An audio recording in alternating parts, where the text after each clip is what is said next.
please, because that's the thing with this professional studio. 1 millimeter and it's wrong. Okay.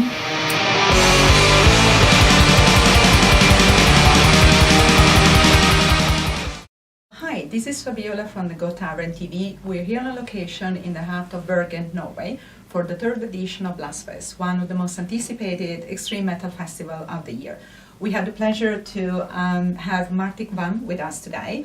Martin is the mastermind behind and the driving force behind Dark Essence Records, one of the most interesting label representing this unique music genre. Hi Martin, how are you today?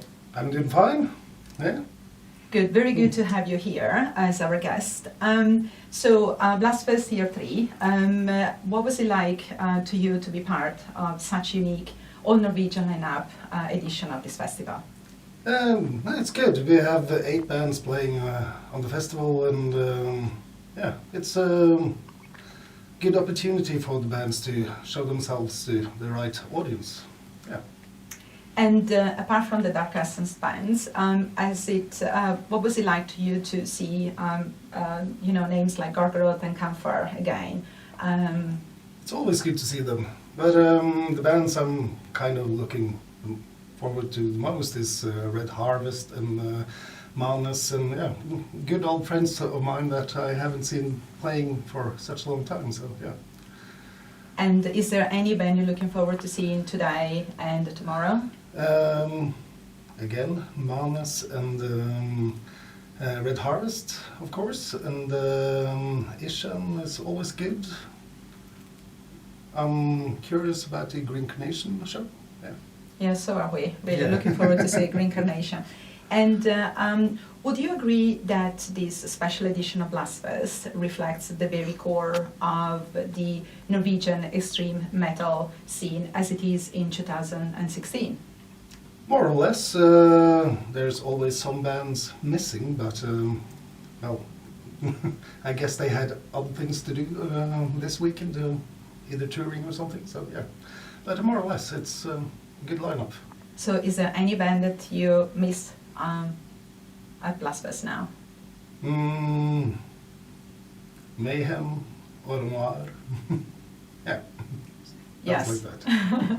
And with regard to Dark Essence Records, today is a very special day for you because we had the Dark Essence night with bands of the like of Krakow and the Third Attempt and Sulfur, and just to name but few. So how have you put together this amazing lineup to represent your label? My colleague Björnar did that, and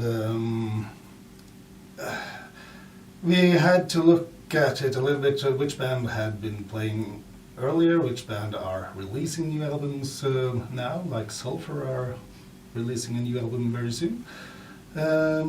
So yeah, that's the way we picked out the bands we wanted to represent the label tonight.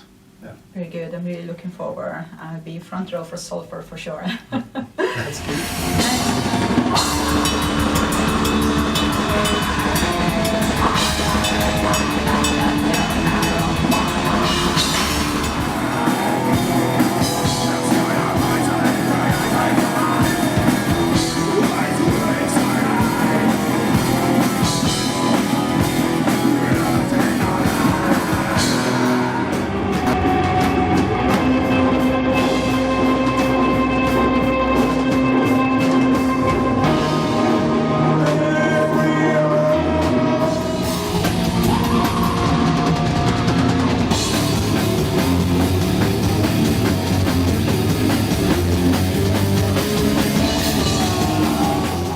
Such a unique catalog.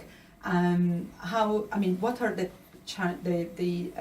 challenges that you face versus the major rewards that you receive? Challenges are the differences between territories, maybe.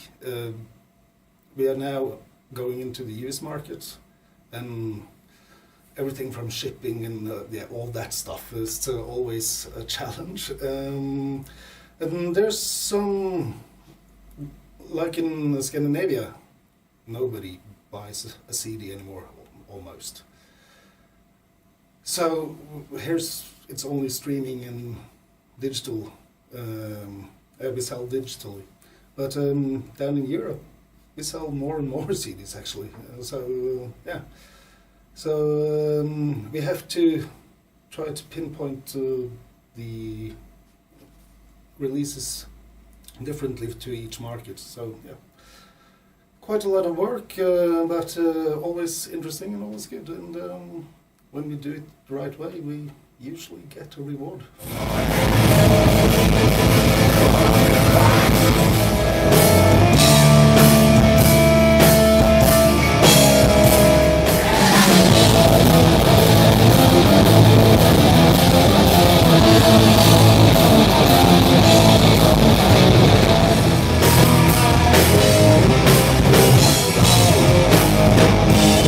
2015 has been an amazing year for Dark Essence Records. Too many albums. Yeah, too many albums, but too many, definitely too many good albums. Just thinking about Alpha Hane, The Third Attempt, Orkan, and Helheim. What was it like for you? Are you happy with the results you have achieved in 2015? Yeah, absolutely. Some of the albums came out quite late, so we're still working on those, like Helheim and stuff. And yeah, and it was also very, very, very good to get Hades Almighty back. Absolutely, that would have been my following question. So yes, we're all waiting for them. Yeah, and the 3 new songs that we released last year is amazing, and I'm really looking forward to hear the finished new album that's coming out later this year. In 2016 already? Yeah, if everything goes as planned. Very good. Yeah. Yes, because 2016 you really have already had 2 major releases, Sulphur and Mister, which we had the opportunity to see them at the garage last night, on Wednesday, and they were really good and good spirit, and they're really ready with this album. So what are your thoughts about these 2 releases, if you can share something about them? Mister, we haven't worked with them, and they've been more or less. They've been touring a little bit, but been sort of dormant for many years now, building up the band again with a new vocalist and stuff. And so yeah, we have. I think they will do quite well. People have been waiting for that album, and yeah, that style is not many bands are doing that style. That Sogna metal style, so yeah. Sogna metal. Yeah. Can you share a bit about this? A little bit north from Bergen, the next county. It's Sognefjordane, and there's some bands from Sogndal, a city there, a small town there, that made this quite special sound.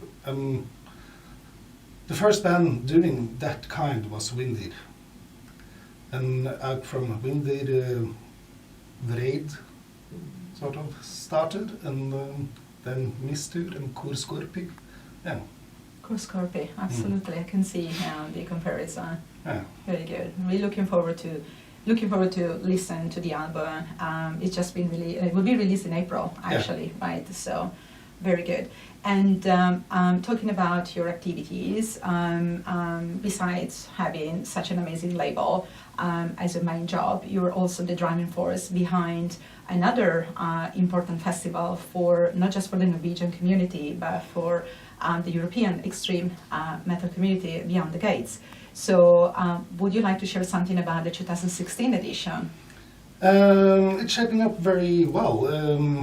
So far the lineup is both the total new underground stuff that most people haven't heard still, and then we have Venom, and that's a good mixture of the classic more cult bands with the new underground bands, and that's the way we've more or less done it every year with Beyond the Gates.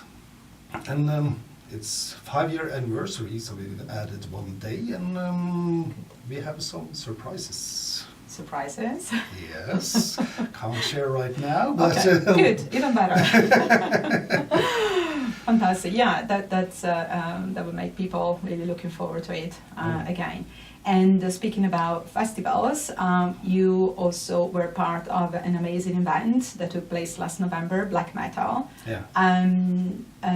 What was it like for you to work on this event? And is there going to be a Blekk Metal year 2? It's not going to be a Blekk Metal year 2, but that was an amazing experience. It was part festival with bands, only bands, 10 bands that started before 1994, Norwegian black metal bands. And then there was a tattoo convention with some of the biggest names from the tattoo world. And then we had some spoken words with Pitten, the guy who recorded, ran the studio in Grieghallen. So he came and talked about how he did the recording of Mayhem, the Mysterious Dum Satanas and stuff like that. So that was really cool to hear. I remember. And yeah, it was a very special event that we can't do again because, yeah, it was so unique in so many ways, and you can't repeat that. And there wasn't that many bands that started before 1994. So then Good point. just, yeah. Yes. And the unique is the word. It was a unique event, Yeah. and people will remember that, definitely. Yeah. Martin, thank you so much for your time. It was a pleasure to have you with us, and we wish you all the best for all the Dark Assets bands today, and thank you. We see you soon. Thank you, Fabio. Bye.